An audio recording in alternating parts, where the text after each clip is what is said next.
Welcome to the Day After Podcast and our sub-show Pixar Sunday, where we watch and discuss every Pixar film in order. Today is episode 12, where we are discussing Cars 2, directed by John Lasseter. It sucks. Thank you, everybody, for joining us. Join us next time when we get into Brave in 1 year. Brave right, yeah, like our content in the meantime. Go watch something else, like some fucking cute hamster John shit. Lasseter, you dishonest bitch. Is this where everybody started? Is this the moment where everybody started hating him? John Lasseter, in 16 or 17, he was ousted for some sexual advances he made, but that's neither here nor there. I have bigger problems. Okay. There's a phenomenal article out there called Why Cars 2 is So Bad and Why There Will Never Be Another Pixar Movie as Bad as Cars 2. Okay. And I will paraphrase here, but please, I will link in the description because it's a fascinating article. Basically, they had just been... This is the first film in their lineup to have gone from conception to out, completely under the control of Disney. And Disney really wanted a hit out of them, and they said, what can we do? And they kind of, in that direction, had started making Cars 2. But in the words of John Lasseter, there were huge story problems. And it wasn't coming together. Shocker! So John Lasseter said, fuck it, I'm going to take over the role so I can make sure... Because John Lasseter, to your credit, you did a wonderful job with the first Cars. It shows that you really love Americana. Right, and he's made good shit. Like, he's not devil incarnate. So he made this movie. What I find dishonest is that his reasoning, instead of being honest and saying, it wasn't coming together, we needed a hit, so I went on board to take care of it. He said, we're going overseas, international tour for another Pixar movie we were doing at the time. I kept looking at these foreign places and going, what would Mater do in these places? And I find that really disingenuous. I understand it's a company. And also not an interesting motive for a movie at all. I just be honest, man. You're such a good company with 11 hits in a row.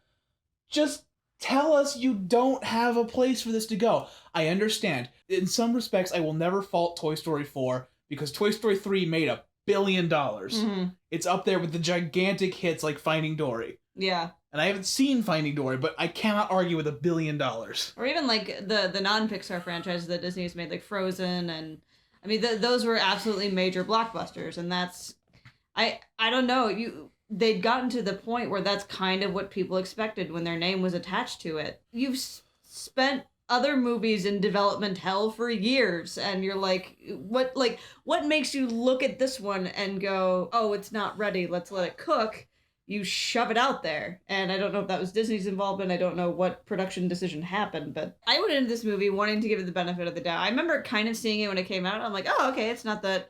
It's got some spy stuff going on. Love the Grand Prix stuff. But every time I watch it again, I'm like, God, wow. Who's this movie for? Who is... Is it for spy fans? Is it for racing fans? Is it for car guys? There's a lot of technical...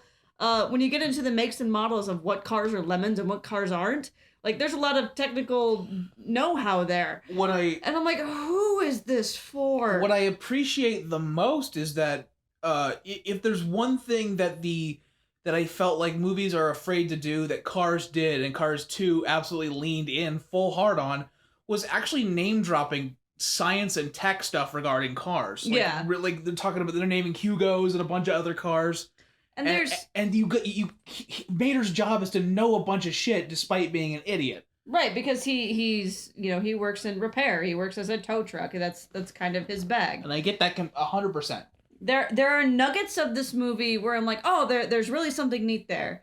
Like those technical things, like this idea that not all cars are made the same. Some cars aren't made very well, and there are makes and models that didn't do well. Like, it's totally buried by unfunny Larry the Cable Guy, a spy movie that is dull and dry. Probably the best nugget of this whole movie is the Grand Prix portions, because it's such a neat idea to have a world race with all these different cars from all these different countries coming together and racing in those different countries. I really like that idea. It's really beautiful. Start a 1-minute timer. Welcome to We Say Nice Things About Cars 2. The Tokyo and Italy especially are gorgeous. London is cool too. All of the building renders are fantastic and really good, amazing detail. Yeah. Again, the Grand Prix is a great idea. It's awesome to see how different racing is treated outside of the United States. And that is a fantastic place to go. It's a normal extrapolation of it. The initial scene where the car is doing spy stuff to get images, the water effects are fantastic. The sky, the darken, the atmosphere is fantastic. They know how to pull general spy style out of that. And I will say this, we were so impressed by the animation of the first Cars. Cars 2 does not take a big tank it's in animation. As good. It's not like it was shoved out and half-rendered mess. No. It looks great. And there's wonderful like tracking shots where you follow them around the roundabout where he learns about friendship, and that it's such a smooth, like almost a Snorri cam shot where they talk about friendship. Okay, that minute's over. We can go back to shit on the movie. I love the reviewer Lindsay Ellis, and she had one of my favorite videos of all time is her review of Hercules, and her biggest complaint about that movie is it is everything under the sun, and I feel like that's the issue with this movie. It is trying to be too much. Well, it's interesting that they went the spy route. I think part of the reason they chose a spy motif, and there's not a lot of good ones, is kids know what spy things are, and you even we as adults could tell as soon as they hit those few clean guitar notes, you know you're in a spy movie. Yeah, and there's lots of jokes hidden in kids' movies that are for the adults, and this James Bond-esque stylization is definitely for people who have seen James Bond, and but kids know what's going on. There's a lot of tropes, a ton of tropes associated with spy movies, and kids can get that and understand what it is. But it takes the argument against the Cars universe that I thought, okay, let's stop being shitty, appreciate the movie for what it is, and it puts a neon sign on it, because now that it's a spy movie, you're like, why are they cars? Why? I didn't want to be on that team, but yeah. It's just a spy movie where everyone's a car. Yeah, except it's not, though. Only like 40% of it is a spy movie where everybody's a car. I have more than that. Well, okay, 60% then. Thank you. Pardon me for smashing percentages. And the rest of it is a bunch of other shit. I don't want to dunk on this movie for fucking 20 minutes. Can we talk about Mater? Yeah, all right. What do you want? So, one of the best things about the first Cars is that not only is it a love letter to Americana, but Lightning McQueen has a full character arc. He starts out being a shithead, obsessed with fame, and he comes to realize he goes through a big change. Mater doesn't. No. He has a bit of I was super inconsiderate. Oh, wow, I was really being a dick. And somebody has said it better than me. Oh, don't you love movies where the main conflict is caused by miscommunication? Yes. Oh, and the movie goes out of its way to shove it in your face a couple times during the movie. Like, I'm not a spy. Yeah, and I'm developing iPhone apps. Fuck off! Yeah, it's just a full-on miscommunication. And Larry the Cable Guy is just not funny. I can't do that as much. It's he riffs okay, I guess.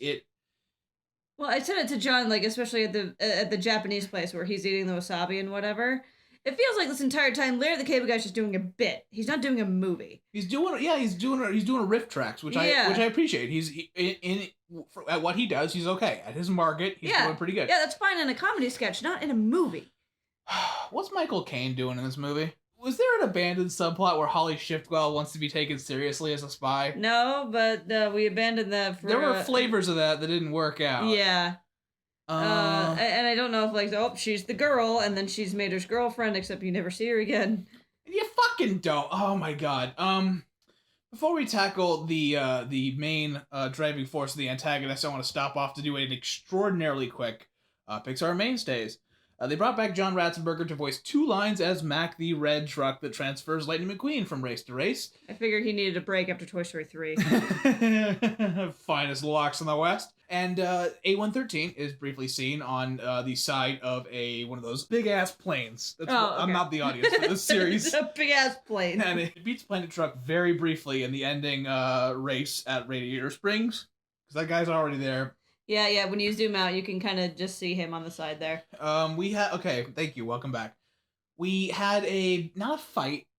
I want to tackle it now, because I would generously call the villain's motivation slightly convoluted. John's original argument, before we sat down and watched the movie, was that the villain's plot doesn't make any sense. And I will argue it's convoluted and kind of more complicated than it needs to be. And is as out of place in this movie as any other part of this movie. Okay, but I want to retract. It does make logical sense. I want to retract what I said because I had not seen this since it came out. We watched it in the university. But I was just parroting what somebody said online. Right. That it was that they used the phrase "it makes no sense." Right. And I think it's still convoluted. Yeah, it's convoluted and weird, but based in logic, but it's absolutely not the way to go about that. No. Miles Axelrod, in what we believe, we read between the lines that his plan to go around the globe was a stunt to cover up the fact that, he's suddenly into alternative fuels. Right, well, because he's a lemon, he knew he was never going to make it around the world. So it was just a part of his plot to get this gas oil thing going on. He created a new oil reserve, and he was deliberately going to sabotage his own alternative fuel. Which isn't alternative fuel at all, it's just gasoline.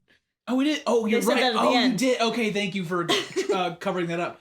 It's just gasoline with an extra additive that causes it to explode when subjected to an EMP pulse. Yes.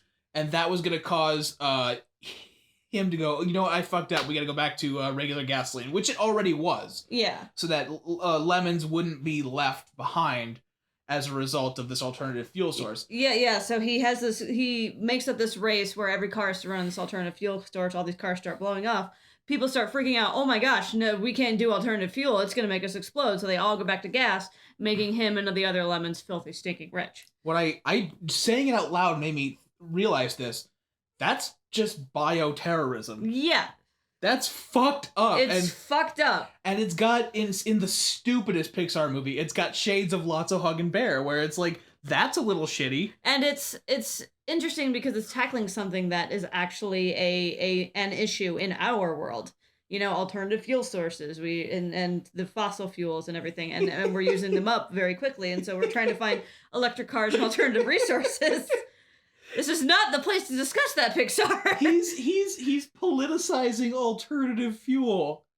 That's shitty. And then turning it into a bioterrorist weapon. Okay. How many cars died in this movie? There's a lot of cars freaking explode. A lot of nondescript explosions. They don't even say they're out of the race. We're just like, what happened to that guy? Yeah, they just explode, or like cars get smashed. They get thrown off the oil rig in the opening scene. That's pretty fucked up. That one Mustang American Spy just fucking dies. They have a Eastern Promises style bathroom fight. Yeah. That's messed up. I think it's funny when Mater doesn't know how to work the toilet.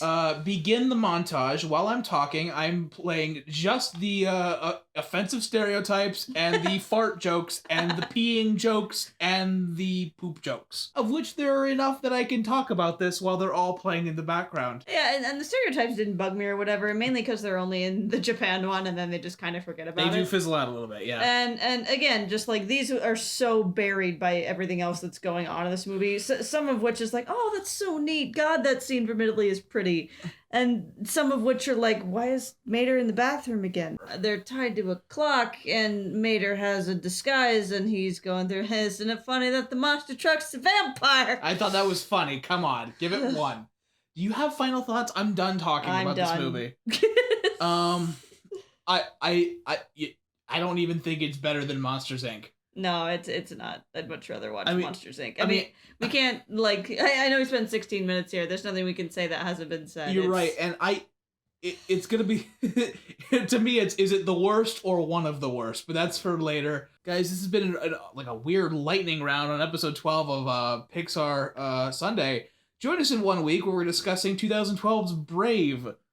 The wild thing with its own politics in the background. Yeah. One of the most divisive movies for me and John when we first started dating. So I don't know. Well, yeah, I would say that. But look forward to it, because it's pretty looking. No pee jokes.